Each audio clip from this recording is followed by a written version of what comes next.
18 पंजाब हरियाणा मैं परमिंदर सिंह तेजा सारे दर्शकों का बुलेटिन स्वागत है। सब तो पहला गल होगी राजपाल ते सीएम दी, जिन्हां दे विचकार गल आर पार दी नजर आ रही है। राजपाल ते सीएम मान दे वल्लों तिखा पलटवार किया गया। मुख्यमंत्री का कहना है कि पंजाब दे फैसले इलैक्टेड लोग करन ना कि सिलैक्टेड। कानून असीं भी जानते हैं, कई बार कोई होर उन्हां तों सब कुछ करवा दिंदा है। सीएम मान दे वल्लों पलटवार किया गया, राजपाल नूं जवाब दिता गया। दरअसल कल राजपाल दे वल्लों कई मुद्दों को लैके सीधे तौर पर मान सरकार नूं मुख्यमंत्री नूं सवाल किया गया। जिहड़े प्रिंसीपल सिंगापुर भेजे गए उसनूं लैके भी सवाल किया कि आखिरकार किस आधार पर सिलैक्शन हुई है, कितना खर्चा होया है। जिहड़ी कुलदीप चहल की प्रमोशन हुई है, कमिश्नर लगाया गया जलंधर दे विच, उसनूं लैके सवाल खड़े किए कि कल भी सीएम मान दे वल्लों 3 लाइनां दे विच ट्वीट करके जवाब दिता गया सीगा कि वो राजपाल नूं जवाब दे नहीं ने, वो पंजाब की जनता नूं जवाब दे ने। यही मेरा जवाब है। कल भी उन्होंने कहा सीगा ते हुण फिर पलटवार किया गया है। राजपाल ते सीएम मान दे वल्लों मुख्यमंत्री का कहना है कि पंजाब के फैसले इलैक्टेड लोग करन ना कि सिलैक्टेड। कानून असीं भी जानते हैं, क्योंकि राजपाल ने कहा सीगा कि 15 दिन तक जेकर सरकार दे वल्लों जवाब ना दिता गया तो फिर कानूनी सलाह ली जाएगी, जिसते सीएम मान ने कहा कि कानून असीं भी जानते हैं, कई बार कोई होर उन्हां तों सब कुछ करवा दिंदा है। यह वड्डा पलटवार किया गया है मुख्यमंत्री वल्लों राजपाल ते। पंजाब नूं जिहड़े जिन्हां ने चुनिया उही फैसले करन, इलैक्टेड करन ना कि सिलैक्टेड कोई विच अपनी टंग अड़ाउण कि आ क्यों हो गया, आ ना हो गया। लोकतंत्र च इलैक्टेड लोग जिहड़े ने वो वड्डे ने, सिलैक्टेड तो कोई भी हो सकता है, ठीक है ना। सो उन्हां नाल भी कोई नहीं सुधार लांगे, आ जाणगे ली ते, क्योंकि कई बारी इधरों उधरों कोई कह दिंदा ऐ लिख दो, ऐ लिख दो, वो चंगा नहीं लगता। कानून फिर सानू भी पता फिर है, तो फिर सो कानून तो फिर सारे वास्ते एक ही है। सो जिहड़े कानून राही वो रोकते हैं, उस कानून राही उन्होंने असीं जवाब भी दे देंगे। पंजाब नूं जिहड़े जिन्हां ने चुनिया उही फैसले करन, इलैक्टेड करन ना कि सिलैक्टेड कोई विच अपनी टंग अड़ाउण कि आ क्यों हो गया, आ ना हो गया। लोकतंत्र च इलैक्टेड लोग जिहड़े ने वो वड्डे ने, सिलैक्टेड तो कोई भी हो सकता है, ठीक है ना। सो उन्हां नाल भी कोई नहीं सुधार लांगे, आ जाणगे ली ते, क्योंकि कई बारी इधरों उधरों कोई कह दिंदा ऐ लिख दो, ऐ लिख दो, वो चंगा नहीं लगता। कानून फिर सानू भी पता फिर है, तो फिर सो कानून तो फिर सारे वास्ते एक ही है। सो जिहड़े कानून राही वो रोकते हैं, उस कानून राही उन्होंने असीं जवाब भी दे देंगे। पंजाब नूं राजपाल ते सरकार दे विचाले तकरार दे विच कांग्रेस दी भी एंट्री हुई है। विरोधी धिर दे आगू प्रताप सिंह बाजवा का कहना है कि सीएम नूं राजपाल के सवालों का जवाब देना चाहिए है। अजे रवैये दे नाल जंगल राज वर्गे हालात पैदा हो जाएंगे। गवर्नर के वल्लों वाजिब सवाल पूछे गए हैं। प्रताप सिंह बाजवा ने भी कहा गया कि जो गवर्नर के वल्लों सरकार नूं सवाल पूछे गए हैं, सवाल पूछे गए हैं, वो बिल्कुल वाजिब ने ते सीएम नूं राजपाल के सवालों का जवाब देना चाहिए। अजे रवैये दे नाल जंगल राज वर्गे हालात पैदा हो जाएंगे। ਜਿਹੜਾ ਕਨਸਟੀਟਿਊਸ਼ਨਲ ਹੈਡ ਹੈ ਪੰਜਾਬ, ਉਹਦੀਆਂ ਜੇ ਕੁਝ ਕੁਐਰੀਜ਼ ਨੇ ਜਿਹੜੀਆਂ ਮੈਂ ਸਮਝਣਾ ਬਿਲਕੁਲ ਠੀਕ ਨੇ। 5 ਚਿੱਠੀਆਂ ਦਾ ਉਹਨਾਂ ਜ਼ਿਕਰ ਕੀਤਾ ਹੈ। ਇੱਕ ਚਿੱਠੀ ਚੌਥੇ ਨੰਬਰ ਤੇ ਮੇਰੀ ਹੈ, ਜਿਹੜੀ ਮੈਂ ਉਹਨਾਂ ਨੂੰ ਇੱਕ ਨਵਲ ਅਗਰਵਾਲ ਬਾਰੇ ਲਿਖੀ, ਤੇ ਚੀਫ ਮਿਨਿਸਟਰ ਸਾਹਿਬ ਦਾ ਜੇ ਦਫ਼ਤਰ ਜਵਾਬ ਨਹੀਂ ਦਿੰਦਾ, ਇਹ ਫਿਰ ਇਸ ਤਰ੍ਹਾਂ ਹੀ ਹੋਏਗਾ ਕਿ ਕੱਲ ਨੂੰ ਚੀਫ ਮਿਨਿਸਟਰ ਦੀ ਕੋਈ ਚਿੱਠੀ ਚੀਫ ਸੈਕਟਰੀ ਨੂੰ ਜਾਏਗੀ ਤੇ ਚੀਫ ਸੈਕਟਰੀ ਜਵਾਬ ਦੇਣ ਤੋਂ ਇਨਕਾਰੀ ਹੋ ਜਾਏਗਾ, ਜਾਂ ਉਹੀ ਜਵਾਬ ਦੇਗਾ ਜਿਹੜਾ ਚੀਫ ਮਿਨਿਸਟਰ ਪੰਜਾਬ ਨੇ ਅੱਜ ਗਵਰਨਰ ਨੂੰ ਦਿੱਤਾ ਹੈ। ਤਾਂ ਇਹ ਤੇ ਅਨਾਰਕੀ ਹੋ ਜਾਏਗੀ, ਇਹ ਤੇ ਜੰਗਲ ਦਾ ਰਾਜ ਹੋ ਜਾਏਗਾ, ਫਿਰ ਤੇ ਕੋਈ ਕਿਸੇ ਦਾ ਮੰਨੇਗਾ ਹੀ ਨਹੀਂ ਜੀ। ਤਾਂ ਇਸ ਗੱਲ ਕਾਰਨ ਮੈਂ ਸਮਝਣਾ ਕਿ ਸਾਨੂੰ ਇੱਥੇ ਕਨਸਟੀਟਿਊਸ਼ਨਲ ਆਪਸ 'ਚ ਖਿੱਚਾਤਾਣੀ ਨਹੀਂ ਕਰਨੀ ਚਾਹੀਦੀ। ਸਿਆਣਪ ਦੇ ਨਾਲ ਜੇ ਕੋਈ ਗਵਰਨਰ ਸਾਹਿਬ ਦੀ ਕੋਈ ਇੱਕ ਉਹਨਾਂ ਨੇ ਕੋਈ ਵਿਸ਼ੇਸ਼ ਗੱਲ ਕਰ वो अपसैट है ने, चीफ मिनिस्टर का फर्ज बनता खुद राज भवन जान, आप उत्थे क्लैरिटी करन, उन्होंने क्लीयर कोई ਇਹੋ जी गल ही सी ते ये इन प्राइवेट जाके गवर्नर साहब नूं कह देंदे कि जी ये स्टेट दे हक ने, तो स्टेट दे हक्कां दे उत्ते जिहड़ा है कुछ चीज़ां ते मैं तुहानूं जवाब दे सकदा, कोई तां नहीं दे सकदे। प्राइवेट कर दे तो बैटर रहे। जे 2 कॉन्स्टिट्यूशनल हैड, एक चुनिया होया मुख मंत्री, एक राष्ट्रपति जी वालों नियुक्त किया कॉन्स्टिट्यूशनल हैड, आपस 'ਚ टक्कर पिया, तो यदा एक मैसेज पंजाब के लोगों वास्ते, क्योंकि असी बॉर्डर स्टेट, पाकिस्तान हमेशा पंजाब दे विच इंटरफेयर करने की कोशिश करता है। जे इत्थे ब्रेक, इत्थे चेन ऑफ कमांड टुट गई, आ चीफ मिनिस्टर साहब गवर्नर की नहीं मानते, ਕੱਲ ਨੂੰ ਚੀਫ ਸੈਕਟਰੀ ਚੀਫ ਮਿਨਿਸਟਰ ਦੀ ਨਹੀਂ ਮੰਨੇਗਾ, ਸੈਕਟਰੀ ਜਿਹੜੇ ਨੇ ਚੀਫ ਸੈਕਟਰੀ ਦੀ ਮੰਨਣਗੇ, ਡੀਸੀ ਸੈਕਟਰੀਆਂ ਦੀ ਨਹੀਂ ਮੰਨਣਗੇ, ਤੇ ਫਿਰ ਤੱਕ ਜੰਗਲ ਰਾਜ ਹੋ ਗਿਆ।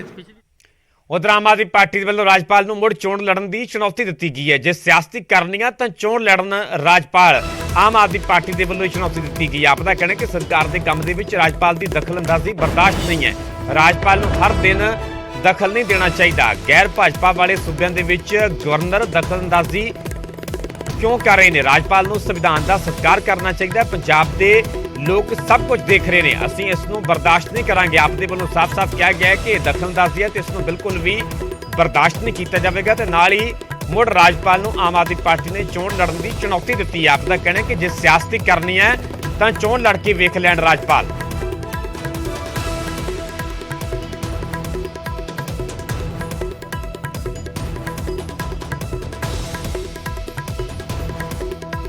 ਜਵਾਬ ਦੇਣੀ ਹੈ ਪੰਜਾਬ ਦੇ ਲੋਕਾਂ ਨੂੰ। ਜੇ ਗਵਰਨਰ ਸਾਹਿਬ ਨੇ ਰਾਜਨੀਤੀ ਕਰਨੀ ਹੈ, ਮੈਂ ਬੜਾ ਸਪਸ਼ਟ ਕਹਿਣਾ ਹੈ, ਗਵਰਨਰ ਸਾਹਿਬ ਇਲੈਕਟੋਰਲ ਪੋਲਿਟਿਕਸ ਚ ਆ ਜਾਓ। ਇਹ ਬਿਹਾਈਂਡ ਦਾ ਕਰਟਨ ਇਸ ਤਰੀਕੇ ਨਾਲ ਅਸੀਂ ਜਰਾਂਗੇ ਨਹੀਂ।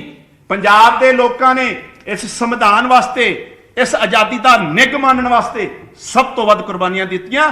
ਅਸੀਂ ਕੁਰਬਾਨੀ ਦਾ, ਅਸੀਂ ਆਜ਼ਾਦੀ ਦਾ, ਅਸੀਂ ਸੰਵਿਧਾਨ ਦਾ ਮਹੱਤਵ ਜਿਹੜਾ ਆ ਉਹ ਸਮਝਦੇ ਔਰ ਜਾਣਦੇ ਹਾਂ।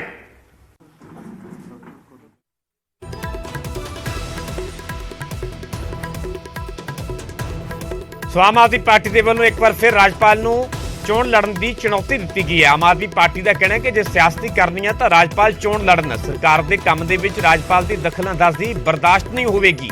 ਆਪ ਦਾ ਕਹਿਣਾ ਹੈ ਕਿ ਰਾਜਪਾਲ ਨੂੰ ਹਰ ਦਿਨ ਦਖਲ ਨਹੀਂ ਦੇਣਾ ਚਾਹੀਦਾ। ਸਾਹਿਬ ਨੂੰ ਸੰਵਿਧਾਨ ਦੀ ਮਰਿਆਦਾਵਾਂ, ਜਿਹੜਾ ਸਾਡਾ ਇੱਕ ਸਿਸ਼ਟਾਚਾਰ ਹੈ, ਜਿਹੜਾ ਸਾਡਾ ਇੱਕ ਤਰੀਕਾ ਹੈ ਸਟੇਟ ਨੂੰ ਚਲਾਉਣ ਦਾ, ਉਹਦਾ ਸਤਿਕਾਰ ਕਰਨਾ ਚਾਹੀਦਾ ਹੈ।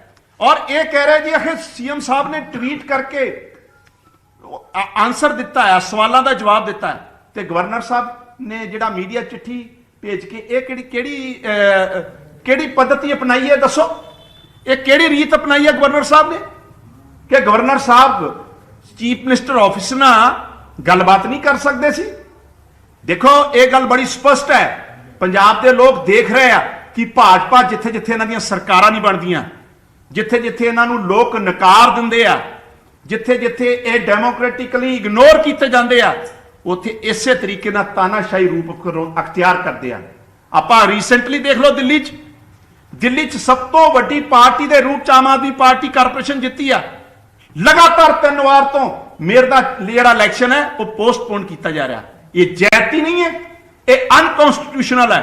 ਇਸ ਤਰੀਕੇ ਨਾਲ ਦੇਸ਼ ਨਹੀਂ ਚੱਲੂਗਾ ਕਿ ਜੇ ਤੁਹਾਨੂੰ ਲੋਕਾਂ ਨੇ ਬਹੁਮਤ ਨਹੀਂ ਦਿੱਤਾ ਤੇ ਤੁਸੀਂ ਆਪਣੇ ਜਿਹੜੇ ਗਵਰਨਰ ਸਾਹਿਬਾਨ ਹੈ, ਲੈਫਟੀਨੈਂਟ ਗਵਰਨਰ ਸਾਹਿਬਾਨ ਹੈ, ਉਹਨਾਂ ਦਾ ਮਿਸਯੂਜ਼ ਕਰਕੇ ਉਹਨਾਂ ਦੀਆਂ ਪਾਵਰਾਂ ਦਾ ਇੱਕ ਚੁਣੀ ਹੋਈ ਸਰਕਾਰ ਦੇ ਕੰਮਕਾਜ 'ਚ ਦਖਲਅੰਦਾਜ਼ੀ ਦਵੋਗੇ, ਬਿਲਕੁਲ ਬਰਦਾਸ਼ਤ ਨਹੀਂ ਕਰਾਂਗੇ। ਕੀ ਗਵਰਨਰ ਸਾਹਿਬ ਜਵਾਬ ਦੇਣੀ ਹੈ ਪੰਜਾਬ ਦੇ ਲੋਕਾਂ ਨੂੰ? ਜੇ ਗਵਰਨਰ ਸਾਹਿਬ ਨੇ ਰਾਜਨੀਤੀ ਕਰਨੀ ਹੈ, ਮੈਂ ਬੜਾ ਸਪਸ਼ਟ ਕਹਿਣਾ ਹੈ, ਗਵਰਨਰ ਸਾਹਿਬ ਇਲੈਕਟੋਰਲ ਪੋਲਿਟਿਕਸ ਚ ਆ ਜਾਓ। ਇਹ ਬਿਹਾਈਂਡ ਦਾ ਕਰਟਨ ਇਸ ਤਰੀਕੇ ਨਾਲ ਅਸੀਂ ਜਰਾਂਗੇ ਨਹੀਂ। ਪੰਜਾਬ ਦੇ ਲੋਕਾਂ ਨੇ ਇਸ ਸੰਵਿਧਾਨ ਵਾਸਤੇ, ਇਸ ਆਜ਼ਾਦੀ ਦਾ ਨਿੱਘ ਮਾਣਨ ਵਾਸਤੇ ਸਭ ਤੋਂ ਵੱਧ ਕੁਰਬਾਨੀਆਂ ਦਿੱਤੀਆਂ। ਅਸੀਂ ਕੁਰਬਾਨੀ ਦਾ, ਅਸੀਂ ਆਜ਼ਾਦੀ ਦਾ, ਅਸੀਂ ਸੰਵਿਧਾਨ ਦਾ ਮਹੱਤਵ ਜਿਹੜਾ ਆ ਉਹ ਸਮਝਦੇ ਔਰ ਜਾਣਦੇ ਹਾਂ। ਉਧਰ ਇਸ ਪੂਰੇ ਵਿਵਾਦ ਤੇ ਭਾਜਪਾ ਦਾ ਕਹਿਣਾ ਹੈ ਕਿ ਆਮ ਆਦਮੀ ਪਾਰਟੀ ਡਰਾਮੇਬਾਜ਼ੀ ਕਰ ਰਹੀ ਹੈ। ਅਸਲ ਮੁੱਦਿਆਂ ਤੋਂ ਧਿਆਨ ਭਟਕਾਉਣ ਦੀ ਕੋਸ਼ਿਸ਼ ਕੀਤੀ ਜਾ ਰਹੀ ਹੈ। ਰਾਜਪਾਲ ਸੰਵਿਧਾਨ ਦੇ ਮੁਤਾਬਿਕ ਹੀ ਕੰਮ ਕਰ ਰਹੇ ਨੇ। ਲੋਕਤੰਤਰ ਦੇ ਅੰਦਰ ਸੰਵਿਧਾਨਿਕ ਪਦਾਂ ਦਾ ਸਤਿਕਾਰ ਕਰਨਾ ਪੈਂਦਾ, ਸੰਵਿਧਾਨਿਕ ਜ਼ਿੰਮੇਵਾਰੀ ਤੇ ਬੈਠੇ ਲੋਕਾਂ ਦਾ ਵੀ ਸਤਿਕਾਰ ਕਰਨਾ ਪੈਂਦਾ, ਔਰ ਸੰਵਿਧਾਨ ਦੇ ਤਹਿਤ ਹੀ ਸਾਨੂੰ ਗੱਲ ਕਰਨੀ ਚਾਹੀਦੀ ਹੈ। ਸਰਕਾਰੀ ਕੰਮ ਜਿਹੜੇ ਆ ਉਹ ਫਾਈਲਾਂ ਤੇ ਹੁੰਦੇ ਆ, ਕਾਗਜ਼ਾਂ ਤੇ ਹੁੰਦੇ ਆ। ਇਸ ਤਰ੍ਹਾਂ ਬੋਲ ਕੇ ਨਹੀਂ ਹੋਇਆ ਕਰਦੇ ਇੱਕ ਦੂਜੇ ਨਾਲ। ਮੁੱਖ ਮੰਤਰੀ ਦਾ ਕੱਲ ਮੈਂ ਹਮੇਸ਼ਾ ਕਹਿਣਾ ਕਿ ਮੁੱਖ ਮੰਤਰੀ ਗੈਰ ਤਜਰਬੇਕਾਰ ਵੀ ਹੈ ਤੇ ਗੈਰ ਜ਼ਿੰਮੇਦਾਰ ਵੀ ਹੈ। ਉਹ ਕਿਉਂ ਆ? ਕਿਉਂਕਿ ਜਿਸ ਤਰ੍ਹਾਂ ਉਹਨਾਂ ਨੇ ਬੋਲ ਕੇ ਜਵਾਬ ਦਿੱਤਾ, ਬੜੀ ਮੰਦਭਾਗੀ ਗੱਲ ਆ। ਉਹਨੇ ਕਿਹਾ ਕਿ ਮੀਡੀਆ 'ਚ ਹੀ ਮੈਂ ਇਹ ਜਵਾਬ ਦਿੱਤਾ, ਤੁਹਾਨੂੰ ਮੈਂ ਨਹੀਂ ਤੁਹਾਡੀ ਕੋਈ ਗੱਲ ਸੁਣਨੀ। ਇਹ ਕੋਈ ਗੱਲਾਂ ਨੇ? ਇਹ ਇਸ ਤਰ੍ਹਾਂ ਦੀ ਜ਼ਿੰਮੇਵਾਰੀ ਤੇ ਬੈਠੇ ਹੋਏ ਲੋਕ ਕੀ ਉਹ ਪੰਜਾਬ ਨੂੰ ਚਲਾਉਣਗੇ? ਕੀ ਪੰਜਾਬ ਉਹਨਾਂ ਤੋਂ ਉਮੀਦ ਕਰੇਗਾ? ਕੀ ਲੋਕਤੰਤਰ ਉਹਨਾਂ ਤੋਂ ਉਮੀਦ ਕਰੇਗਾ? जनता जानना चाहती है कि सिलेक्शन प्रक्रिया की सी। जनता जानना चाहती है सिलेक्ट किन्ने कीता। जनता जानना चाहती क्राइटेरिया की सी। जनता जानना चाहती जेड़े लोग नहीं गए वो किना कारणा कारण नहीं गए, और जेड़े गए ते किना कारणा कारण गए। उत्थे की सीख के आए? ਸਟੇਟ ਦਾ ਪੈਸਾ ਖਰਚ ਹੋਇਆ, ਸਟੇਟ ਜਾਨਣਾ ਚਾਹੁੰਦੀ ਹੈ।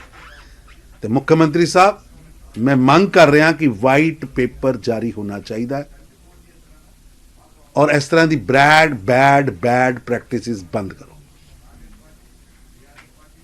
और एक प्रश्न उठाना कि गवर्नर कौन चुप क्यों कर रहा है। गवर्नर सरकार दा मुखिया हुंदा है और गवर्नर अगर पूछता है कि एडवर्टाइजमेंट कड़ी दी गई सी, क्राइटेरिया की सी, सिलेक्शन प्रोसैस की सी, टोटल एक्सपेंडिचर की होया, ये संविधानिक है।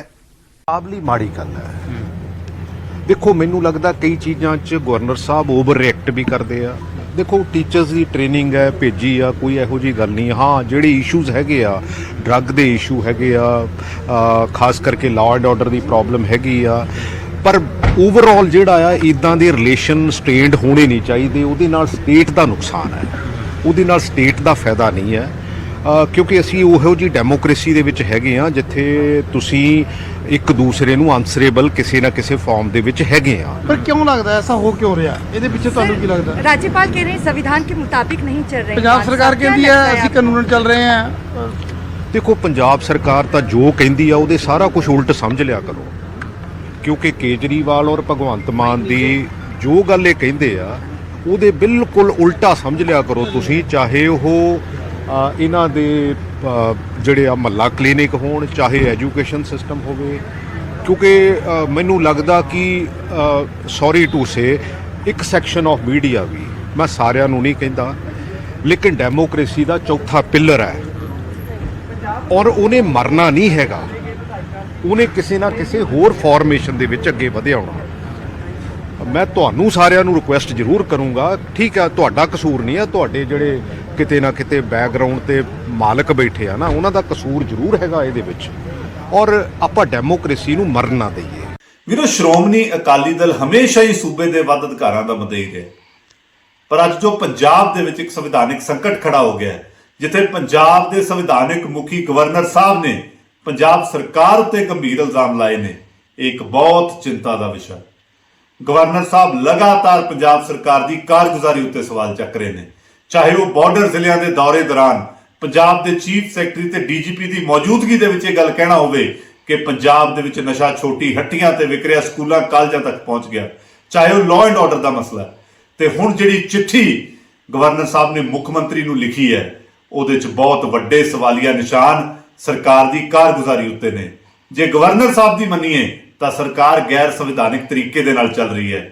ਗਵਰਨਰ ਸਾਹਿਬ ਦੀ ਚਿੱਠੀ ਦੇ ਵਿੱਚ ਜਿੱਥੇ ਹੋਰ ਬਹੁਤ ਸੰਜੀਦਾ ਮਸਲੇ ਨੇ, ਸਕਾਲਰਸ਼ਿਪ ਦੀ ਗੱਲ ਕਰਦੇ ਨੇ, ਪ੍ਰਿੰਸੀਪਲਾਂ ਨੂੰ ਸਿੰਗਾਪੁਰ ਭੇਜਣ ਦੀ ਗੱਲ ਕਰਦੇ ਨੇ, ਅਪਾਇੰਟਮੈਂਟਸ ਜਿਹੜੀਆਂ ਕੁਝ ਗੈਰ ਸੰਵਿਧਾਨਿਕ ਹੋ ਰਹੀਆਂ ਉਹਨਾਂ ਦੀ ਗੱਲ ਕਰਦੇ ਨੇ, ਉੱਥੇ ਇੱਕ ਬਹੁਤ ਜਿਹੜਾ ਅਹਿਮ ਮੁੱਦਾ ਹੈ ਉਹ ਇਹ ਹੈ ਕਿ ਦਿੱਲੀ ਦਾ ਕੇਜਰੀਵਾਲ ਦਾ ਨੁਮਾਇੰਦਾ ਨਵਲ ਅਗਰਵਾਲ ਉਹ ਪੰਜਾਬ ਦੀਆਂ ਕੈਬਨਿਟ ਮੀਟਿੰਗਾਂ ਦੇ ਵਿੱਚ ਬੈਠ ਰਹੇ।